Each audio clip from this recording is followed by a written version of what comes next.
many great talents, including Ron Jeremy, to the mainstream. We're very proud of that.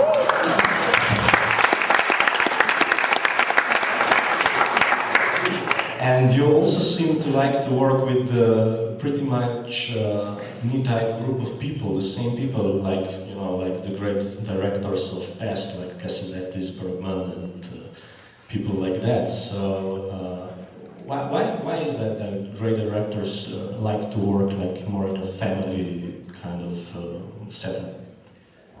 Well, I was hanging around with Warhol. I very much liked the movies of Warhol, and I kind of hung around the fringes of his factory, and he had kind of his superstars. So I liked that idea, and it just also I was very influenced when I was at Yale University. I was very much influenced by the Cahiers du Cinéma of the French Cinémathèque Française, which propounded the auteur theory of filmmaking. So those two things, I think, Warhol and Cinémathèque Française influenced me to try to keep ensemble and use many of the same. They're really not. Many of them are not professional actors, as you can probably tell. But in this movie, we got some wonderful young, new talent. Some of the young stars, I think the two main stars they're wonderful actors. Is there any other question? Yeah. Because I'm from Prague, I should thank you for quotation of Czech Republic. Why particular? We change the dialogue every time the movie is shown.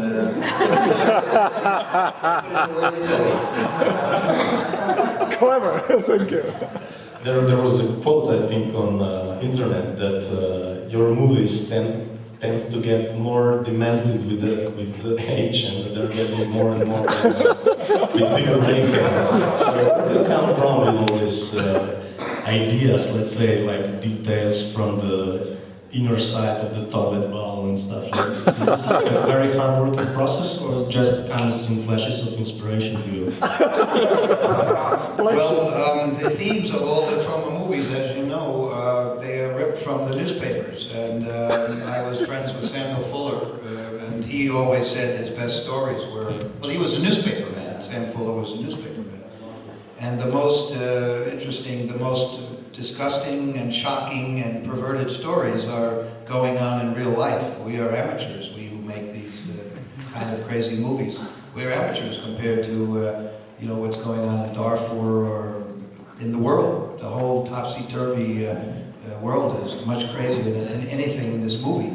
And the obscenity of fast food, was what inspired this particular movie. McDonald's moved into our next door to the Troma building, and we immediately had rats the size of raccoons, which I had to fight. And my second book starts with me in the basement of Troma building fighting these giant rats the size of kielbasa's, and it was horrible. And then, of course, the other aspects, the toilet bowl camera. Getting that angle took one full day. And we actually filmed the turd coming out of the big fat guys behind. But my wife, who's sitting right here, New York State Film Commissioner, with whom we both put up the money. She's the executive producer, and she made me censor the whole day of making a big turd drop down. High tech, but it was very hard to make that shot, let me tell you. And when you see someday, a year from now, maybe we'll have the DVD ready with the full-length documentary about the making of this movie. And you'll see how difficult it was to have the toilet can. Actually, Simon Savory is right here. He's come from the UK. If you remember a young man a person whose head was shoved into the boiling oil, that was Simon. And he worked on the film, and he can tell you how complicated many of these shots were, especially the toilet can. Toilet can. It sounds like the golden age of cinema gimmicks from the 50s. Actually, I believe Méliès was the very first to use the toilet can.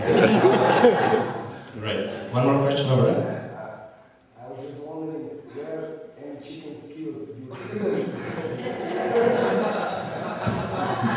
There were no chickens killed. However, we killed 6 dogs and 1 leopard.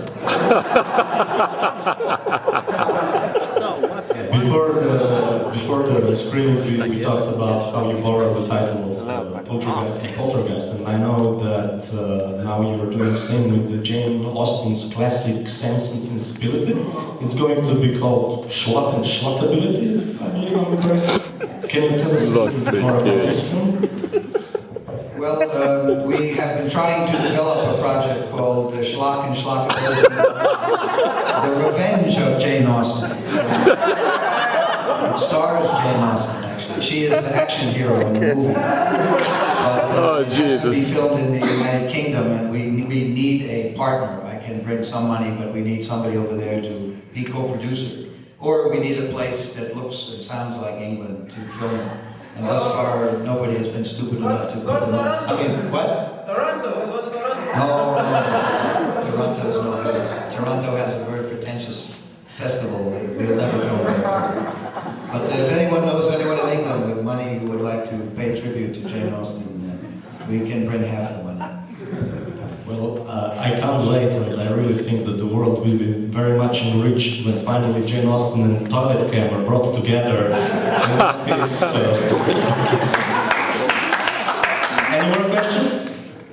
Have you ever tried to go into mainstream movies?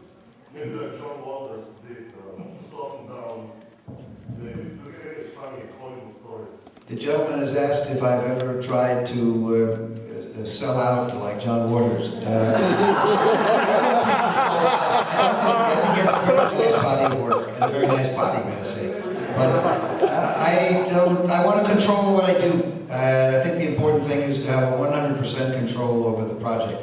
I have no objection to making any kind of other film. I'm looking now for an ensemble script. If you go to the Troma website, troma.com, you'll see that I'm looking for, because we're getting very good actors, and I'm looking for an ensemble piece. It could be something like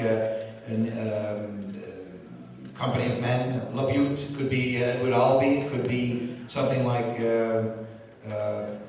David Mamet, or anything that's original, entertaining, and dark, and comedic, hopefully, and a movie that only 3 people will show up to see. I'm looking for that script, so if anybody knows a good project, I'm looking for the next one. Any more questions? No? Okay, so with this, let us all thank again Mr. Kaufman to come to here.